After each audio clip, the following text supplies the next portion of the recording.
Well, welcome to New Covenant United Methodist Church. My name is Tinker. I'm glad you could join us today. Our scripture for today is 2 Corinthians 1, 3 through 11. Blessed be the God and Father of our Lord Jesus Christ, the Father of mercies and the God of all consolation, who consoles us in all our affliction, so that we may be able to console those who are in any affliction with the consolation with which we ourselves are consoled by God. For just as the sufferings of Christ are abundant for us, so also our consolation is abundant through Christ. If we are being afflicted, it is for your consolation and salvation. If we are being consoled, it is for your consolation, which you experience when you patiently endure the same sufferings that we are also suffering. Our hope for you is unshaken, for we know that as you share in our sufferings, so also you share in our consolation. We do not want you to be ignorant, brothers and sisters, of the affliction we experienced in Asia, for we were so utterly, unbearably crushed that we despaired of life itself. Indeed, we felt that we had received the sentence of death, so that we would rely not on ourselves, but on God, who raises the dead. He who rescued us from so deadly a peril will continue to rescue us. On him we have set our hope that he will rescue us again. And as you also join in helping us by your prayers, so that many may give thanks on our behalf for the blessing granted through us for the prayers of many. The word of God for the people of God. Thanks be to God.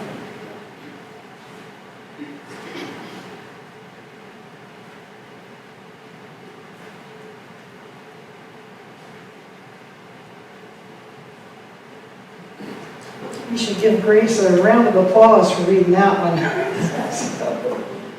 It wasn't an easy one to read, so that's right. All right, well, we are going to switch from the last series we were working on, where we were talking about being called in by God, how God calls us into relationship. When we feel called out, that's actually God calling us in. And we're going to look at 2 Corinthians. And 2 Corinthians is kind of an odd book because it's Paul at Paul's worst, in a way. You know, Paul likes those long run-on sentences and that deep theological jargon. Well, that's 2 Corinthians. A lot of people call this Paul's forgotten book because nobody wants to mess with it. Surprisingly, though, we quote a lot of it. There's a lot of really neat stuff in there. So I actually really love this book, though I struggle with Paul. And so I have to tell you, today's going to be more like a Bible study than it is a sermon, and you should just be nervous about the amount of notes I have here. So, but we need this background stuff before we really dive into more sermons in 2 Corinthians. So I'm going to dive in just a little bit in the section that Grace read for us. But first, let's look at a timeline and kind of get a better understanding of what's happening here. So Paul starts the church in Corinth around 52, 53 AD. And he stays there for a year and a half, just quite a significant amount of time for a missionary to, today's missionaries stay in one spot for a long time, but for Paul, this was a significant amount of time. So he stays there for a year and a half, but then he decides to go to Ephesus. Now he goes to Ephesus and he makes a quick trip to Jerusalem and he comes back to Ephesus. And so Ephesus is kind of his new home base where he stayed. And from Ephesus, he writes a letter back to the church in Corinth. That letter is lost. We don't know where it is. So 1 Corinthians is not 1 Corinthians. It's the first one we have, but there is a lost letter there somewhere. Now, we don't know if that letter was a response to a letter, if Paul just simply got to Ephesus and said, I need to keep up, I need to keep mentoring the church back in Corinth, so he wrote a letter. So he sends that letter, and the church sends a letter back to Paul with a lot of questions. Now, we don't have that letter at all. We don't have any of the letters that come from the church at Corinth. So Paul responds to that letter. So that's at least the second letter Paul wrote. And that second letter is what we call 1 Corinthians. So he also sends Timothy. And it's really interesting, if you ever read Corinthians at the same time as you read Timothy, you'll see Paul mentoring Timothy as well, because Timothy was a young man, and he seemed to lack some confidence when he goes, this church had a lot of problems. It was a very dysfunctional church. Very dysfunctional, like any church, right? All churches, we've all got our things. And we are always shocked when we read Paul address this letter to the saints of the church at Corinth. And we're sitting there going, wow, if that's saints, what does a dysfunctional church look like? But Paul sends them this letter, and Timothy. Well, Timothy is timid, and so you'll see in his letters to Timothy encouraging him to be stronger. Well, this letter that he sends upsets the church. They're not happy. They've been rebuked. If you read that letter, you'll see they've been rebuked, and Paul calls them out for quite a few of them. It's just a letter of all the things they're doing wrong, right? And none of us really enjoy being called out. But Paul writes this letter, sends it to them, and they're really upset. They're so upset that Paul decides he needs to make a quick trip to Corinth. And he gets there and he rebukes them even more. And he calls this his painful visit. That's how he refers to it in this letter. So, of course, do you think they're happy after he leaves? No, they're even more upset. So now they're quite upset. So Paul decides to send Titus. Titus, I would guess, has more experience than Timothy's bolder person, I guess. Probably an older gentleman as well than Timothy was. So he sends Titus, and he sends Titus with another letter. Now that letter's lost to us too. So that's at least 3rd Corinthians. And for all we know, it's 5th, 6th, 7th Corinthians. But he sends this letter with Titus, and then he waits for a response. And he waits, and he waits, and he waits. And not only does he not get a response from the church, Titus doesn't come back. After a while, Paul actually starts getting worried. He's very concerned, so concerned that he finally decides to leave Ephesus and head to Corinth. But he bumps into Titus in Macedonia. Can you imagine that? What are the chances? And things were smaller then. There was one road, everybody walked on the same road, but still it's amazing that he runs into Titus in Macedonia, because Titus is on his way back, so they actually meet in Macedonia. And from Macedonia, Paul writes 2 Corinthians, which is at least 4th Corinthians, right? So Paul writes them a letter, so happy and thankful to hear from Titus that the church has responded in a good way to Paul's last rebuke, to Paul's last letter. That they've responded and accepted and repented of some of the stuff that was going on and made an effort to make some changes. And so Paul is overjoyed. So his letter is going to express some of that joy and then clean up a few other little issues as well. And so let's look at some of the things, though, that some of the challenges with this is that we always need to remember when we're reading any of Paul's letters that we only have half of the letter. Because we don't know what the questions were, right? We're reading Paul's response to a list of questions, so we don't even know what the questions were. We can kind of figure them out sometimes, but sometimes we can't. Like if I make this statement, take the cap off first, what am I talking about? If I write you this letter, if you don't know what the question was, what am I talking about? Somebody just take a guess. What am I talking about? Could be a hat, a camera, toothpaste. I hadn't thought of that one. Pen. Yeah, oil cap, radiator cap, Pen. a pen. Yeah, your context is probably, what's that? Water bottle. Yeah, cap off your water bottle. Your context is probably going to narrow down what you think of. For those of you that work, maybe we're just working on your car, you might have immediately thought radiator cap. For the teacher back there, he thought red pen, you know? So it just depends on your context. But without more information, and you don't know what the question was, if you took this as a commandment, you know, that you might be just totally off base. I mean, if you were just at Connie Mack, you probably were thinking like Lynn, baseball cap. You know, take your baseball cap off before we sing the national anthem or something. I mean, context has a lot to do with it. Your context that you bring to 2 Corinthians has a lot to do with it. So we just always need to be reminded and careful when we're reading Paul's letter that that letter is a response to a question, and we don't know what the question was.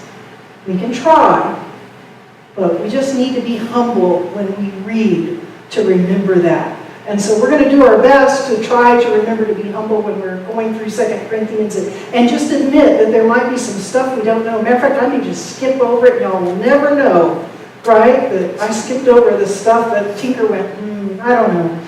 I'm just going to skip that one. I'll do my best. All right, here's some of the issues addressed. This is just an overview of some of the issues addressed in 2 Corinthians.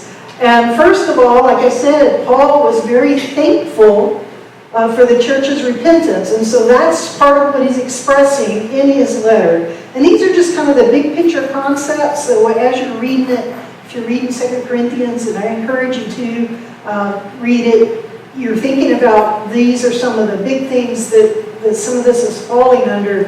And it can kind of help when you're trying to figure out what was the question. What is Paul responding to? That these are some of the things that he was addressing. The second thing, he was reminding them of God's ability to comfort. And that's what we're going to talk about today when we get to that point. The next thing he was talking about, he requests that they forgive a repentant man. In the first letter of Corinthians that we have, which was at least the second letter, right? There is discussion in there about a man that was sleeping with his stepmother. And it seems to imply, too, that his father is still alive. And he's boasting about it in the church. So, of course, Paul rebukes them for that. In the second letter, there is a discussion about the fact that there is a man that has repented. It may be this man, may not be, but there is a man who has repented from some terrible thing he's done, and the church still wants to push him away. And Paul says, no. If he's repented, you need to bring him in. You need to mentor. You need to love. You need to do everything you can now to restore him. So Paul addresses that in there. The next thing he does is remember to finish collecting for an offering. Now what happened was, and you'll read this in 2 Corinthians if you read it, Paul had talked to them about the fact that the church in Jerusalem the people in Jerusalem, the Jews in Jerusalem were really, really struggling. Really, they'd been taxed, the temple had been destroyed, people were hurting. I mean, it was very impoverished. And so Paul had started collecting, and a lot of people had actually started making collections and sending those collections back to Jerusalem to support the widows and the orphans and all the people that were truly starving to death back in Jerusalem. And Corinth had promised to do that as well. They had said, they made a pledge that they were going to take up an offering and send it back. But then they spent that money. And they spent it, no less, on some traveling pastors that came through that preached a gospel different than Paul's gospel. And so Paul's going to rebuke them about that. He's going to defend his ministry, which is the next thing, that he was adequate for his ministry. He was called to his ministry. And he's going to tell them, you know, I'm sorry you spent all that money on these freeloaders that came through, but you made that promise. You need to, I believe that you can come up with the money to honor your promise. So he's going to do that as well. And like I said, this is where we read Paul sometimes and we kind of go, man, Paul, I just don't know about you. But we need to remember what the context was. We need to remember what the questions might have been. And so that's what Paul's doing, is saying, hey, you know, I know you guys gave that money to these ministers that came through, but you still need to honor your promise. So that's kind of the overview of 2 Corinthians. I told y'all it's going to be more a Bible study than it is a sermon, right? That's the overview. And we need these bits of information because it really helps when we read 2 Corinthians to make a lot more sense out of it. Because, you know, Paul's just, he's so easy to understand, right? Yeah, Paul's hard to understand. And so it just helps if we have kind of a big picture guide of what in the world Paul's talking about. Sometimes with Paul, it's almost easier to read him from the end backwards. So take a passage, and what is the last sentence he says, and what is the point, write the point down, and then work backwards. Because Paul can be sometimes kind of hard to understand. So, and this is what that first section that Grace read for us, I'm going to summarize it for you. And this is exactly what I did, is I started at the end and went backwards. That long section that Grace read, what Paul is saying is that he recognizes the church now has struggled. They've had all this stuff going on, all this conflict. They've got this man that was sleeping with his stepmother and bragging about it in the church. I mean, they've had all kinds of issues going on. On top of it, Paul's rebuke to them has caused them to be upset and uncomfortable. Very uncomfortable. So Paul responds to them, and his point is that you don't have to stay upset, because God will comfort you. That's what he's saying ultimately in this passage. And his argument starts like this. Christ shared in humanity's suffering. All of it.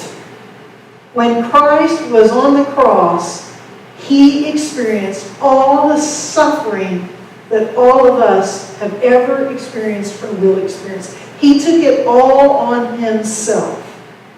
I think most of you would agree that when you're struggling with something, doesn't it help you to talk to someone that's been there and done that and knows, has walked that road?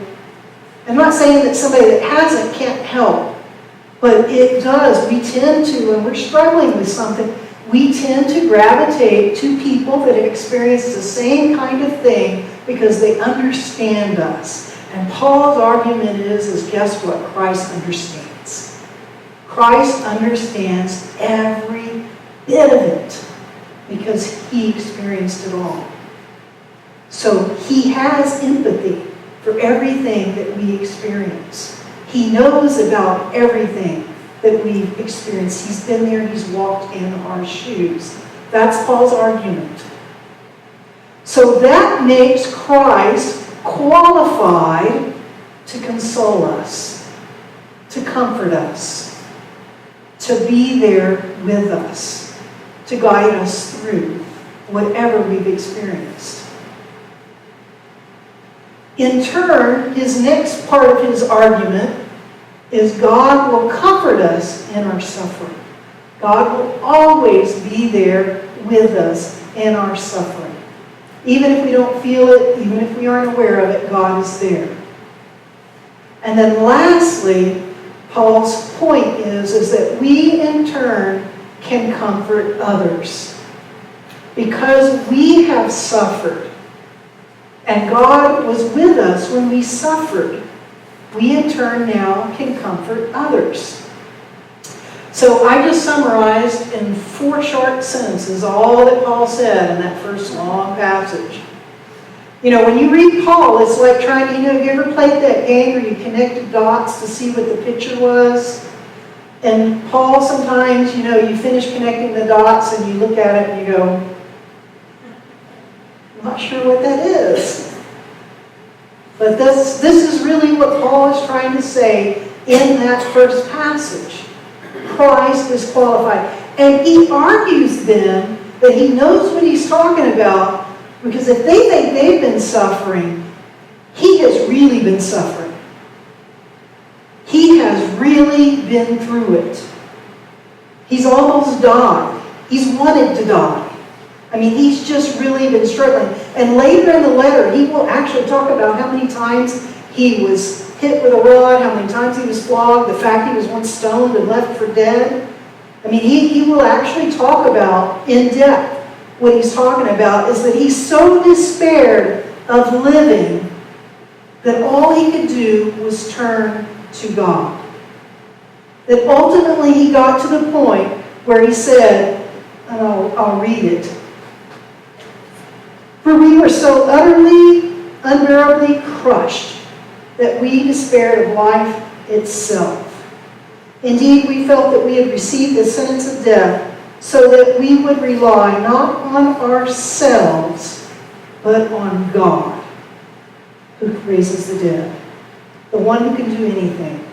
So he had got to the point where he just said, I can't do this. And he learned to rely on God. Now, I know this is a weird metaphor, but I couldn't help it, because I used to ride horses. Well, one of the stories I once read was about a man who wanted so bad to be a really good rider. And he couldn't do it. He tried and tried and tried, and he took all these lessons, and he was still struggling with his seat. And horse people probably know what I'm talking about, but if you don't, that's the way you sit on the horse. But he was bracing somehow. So when he did trot work, he couldn't sit the trot. He would bounce. Something was bracing. Something was not right. And so he went to lesson after lesson after lesson. And people would say, well, you're using the wrong muscles. You need to use these muscles. And he would just sit there and go, I can't tell one bottom muscle from another bottom muscle. And hold one tight and one loose. I mean, they're all bottom muscles, right? And he just didn't know what to do. And finally he went to someone that said, well, I know somebody that can help you with that problem, but nobody likes riding with it. And he said, well, I'll give it a go. So he goes to this riding school, and it was a guy, if I remember right, the guy had been at the riding school in Vienna at one time. And so he gets to this riding school, and he tells the guy what he's struggling with, and the guy said, well, I'm going to put you on a lunge line. Now, for those of you that don't know what that is, a lunge line is where you have this long line, usually 10, 12 feet, more, 25 foot or so, and you stand in the middle, and you hold the line, and the horse is at the other end, and the horse just goes in circles around you. Okay? Now, the nice thing about riding, when someone has the lunge line like that, is you don't have to worry about controlling the horse's speed. You don't have to worry about controlling the steering. You can actually just concentrate on yourself. You know, like when you're first learning to drive, how hard it is, because you got to learn the rules, you got to concentrate on the gas pedal and the brake pedal and the blinkers. And can you imagine, though, if you could just learn to drive in little pieces, where you only have to learn one thing at a time? Well, that's kind of what the lunge line does for riders. So the guy gets on the horse, and he has a 30-minute lunge lesson. And the guy in the center, the instructor, says nothing. Just keeps the horse trotting and trotting and trotting. And he thought, well, this is not very helpful. You know, I was really wanting some feedback, some information. Maybe when we finish the lesson, he'll give me a bunch of information. 30-minute lesson goes by. Guy pulls the horse to the center, tells him to get off. So he stands there waiting for information. And instead, the guy hollers at someone, in the stable to bring another horse. And he clips the line to that horse and tells the guy to get back on. And he said, any instructions? He said, no, just keep running. Just keep doing what you're doing. So another 30-minute lesson. The instructor in the middle saying nothing. Now, I don't know about you guys, but after an hour of horseback riding that way, you're starting to get tired.